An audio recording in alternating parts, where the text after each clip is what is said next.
सन्नाटे से गूंजता कमरा, बंद दरवाजे के पीछे महीनों से खामोश पड़ी लाश, और आसपास ना कोई मातम ना कोई दवा, बस दीवारें थी जो चीख चीख कर इस औरत की तन्हाई की गवाह थी, जो कभी अपने खुद मुख्तारी पे नाज ली थी, जिसने रिश्तों के रेशमी बंधनों को आज़ादी की जंजीर समझकर तोड़ दिया, जो फेमिनिज्म के फ्यूम में मदहोश होकर अपने खानदान, भाई, बाप और सबसे बढ़कर अपने रब से भी टूट गई थी। एक और अदाकार हुमैरा असगर अली, एक खूबसूरत चेहरा, एक आज़ाद औरत, एक मशहूर नाम, क्या वो वाकई में कामयाब थी? पुलिस वाले जब उसके भाई को कॉल करते हैं तो जवाब मिलता है उसके वालिद से बात करो, और जब वालिद को फ़ोन किया जाता है तो एक बाप के ज़ुबान से निकलता है, हमारा इससे कोई ताल्लुक़ नहीं, हम बहुत पहले इससे नाता तोड़ चुके हैं। लाश है तो जैसे चाहो दफना दो, और फ़ोन बंद हो जाता है।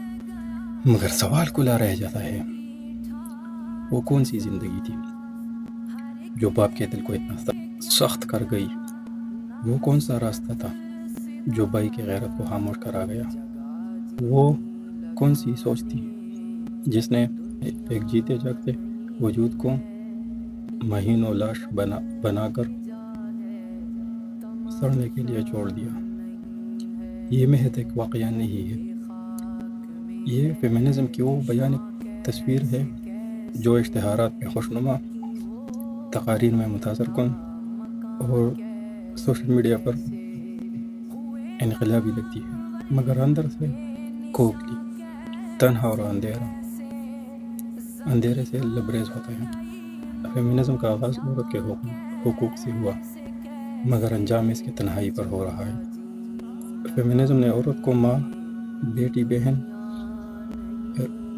और बीवी के मुक़द्दस रिश्तों से निकाल कर सिर्फ खुद बना दिया खानदान का इदारा, जिसे सदियों की तहजीब ने परवान चढ़ाया था, जिसमें कुर्बानियाँ, मोहब्बतें, नाराज़गियाँ,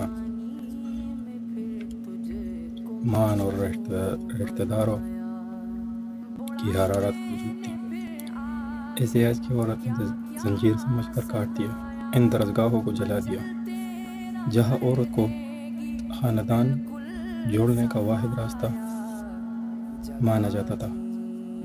और फिर जब वक्त की तेज़ धूप ने जलाया तो कोई सायादार दरख्त साथ नहीं था। फेसबुक की दोस्ती, इंस्टाग्राम के फॉलोअर्स,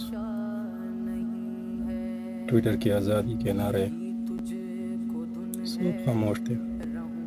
बाप का दरवाज़ा बंद था, भाई का दिल पत्थर हो चुका था, और माँ शायद बरसों पहले रो रो के मर चुकी थी।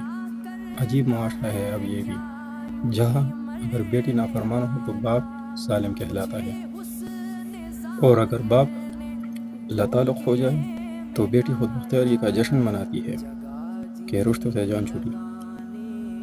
आज की औरत जब घर से निकले तो ताकतवर कहलाती है, और जब तलाक ले तो बाहिम्मत का लक़ब दिया जाता है, और जब रिश्ते तोड़े तो बगावत और खुदगर्जी नहीं बल्कि शऊर याफ्ता करार पाती है, और जब मर जाए तन्हा बुसीदा लाश की सूरत में तो वो सारा मुआशरा जो पहले झूम झूम कर उसके जिस्म के गुन गा दिया था, खामोश तमाशाई बनकर।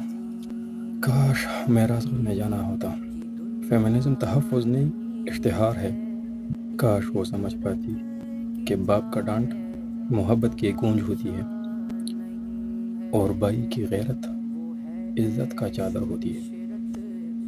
शोहर औरत का वाहिद निजात दहिंदा है, और औलाद औरत के कदमों में निछावर होने के लिए तैयार होती है। काश वो जान पाती कि मर्द दुश्मनी का नाम औरत दोस्ती नहीं, बल्कि ये फिक्री गुमराही है जो औरत को اس کے رب سے، اس کے دین سے اور اس کے فطرت سے کاٹ دیتی ہے۔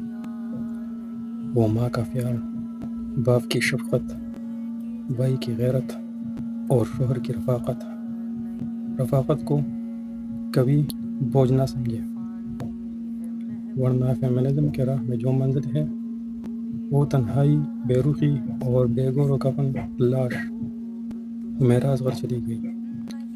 لیکن فیمنزم کے دن میں اور لاکھوں قطار میں لگتی ہے۔ اس عارضی زندگی سے لطف اٹھانے کے لیے بس ہمیں تب ہوش آتا ہے جب تعفن زدہ لاش دیواروں کو گرتی رہتی ہے اور دیوار ہنستا ہے اور کہتا ہے آزادی چاہیے تھی نا، لے لو۔